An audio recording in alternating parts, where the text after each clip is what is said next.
Oh, ya, ini pasiennya umur 35 tahun, anak pertama, mengalami preeklamsi berat, tensinya 230 ya Kak ya, sampai per 100 ya. Tensinya berat, terus partus normal, usia 30 minggu, tapi bayinya tidak tertolong. Itu ya, jadi untuk ibu-ibu ketika ibu terdiagnosa tensi tinggi, ke dokter kandungan. Nanti dikasih obat untuk tensinya itu bisa stabil supaya tidak bermasalah ke bayi. Gitu ya. Tapi tetap semangat ya. Tuhan itu pasti ada ceritanya. Jangan gimana, jangan putus asa. Tetap kakak semangat ya. Mungkin Tuhan kasih ini yang terbaik. Tapi harus ingat ya, nanti kalau kakak dapat rezeki, itu kakak mempunyai faktor resiko, kakak akan mengalami preeklamsi lagi. Jadi nanti kalau seumpamanya kakak hamil, kakak kontrolnya ke dokter kandungan.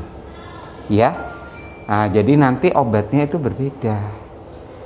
Nah, jadi memang ada beberapa pasien itu ketika tensinya tidak terkontrol dengan baik, preeklamsi itu berpengaruh ke bayi. Makanya dia di usia 30 ya, 30 minggu kan? 30 lebih ya. Jadi tidak tertolong, tapi nggak apa-apa. Tetap bisa hamil lagi nggak dok? Bisa, selagi Tuhan kasih rezeki bisa. Tapi yang pasti nanti harus rutin kontrol. Nggak bisa lagi nanti kakak ke bidan boleh, tapi wajibnya itu ke dokter kandungan. Karena nanti obatnya itu kakak khusus gitu ya. Ada obat-obat tertentu yang memang nanti dia membantu menurunkan tensi dan dia akan stabil sehingga tidak berpengaruh ke bayi gitu ya. Oke, semangat ya. Boleh nanti hari ini kan pulang kan tadi pagi, kapan tadi malam akhirnya ya? Iya, karena udah sakit kali. Rencananya udah periksa sama dokter itu, udah pulang, dibilang operasi aja di sini, gak ada BPJS. Jadi nunggu beca ke kamar mandi kan. Sakit perutnya. Iya, mules, jadi kencing. Habis itu becanya belum datang. Kedua kalinya kamar mandi lagi kencing. Ketiga kalinya udah nggak tahan, mau pingsan aku.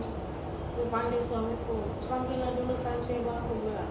Pas udah mau aku tengok udah mau keluar kali bayinya. Oh ya udahlah.